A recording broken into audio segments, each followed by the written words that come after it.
Well, one innovative approach is to capture the CO2 before it's released into the atmosphere. One way to do this is through direct air capture, which involves using machines that suck carbon dioxide out of thin air. But this method isn't perfect.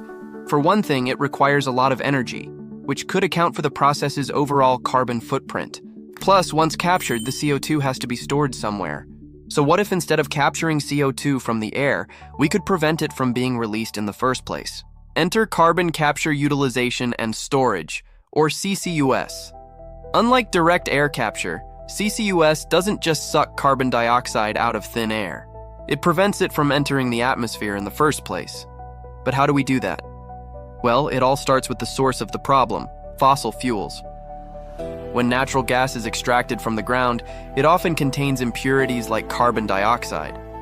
By removing these impurities, we can not only reduce the amount of CO2 being released into the atmosphere, but also create a valuable resource that can be used to make everyday products.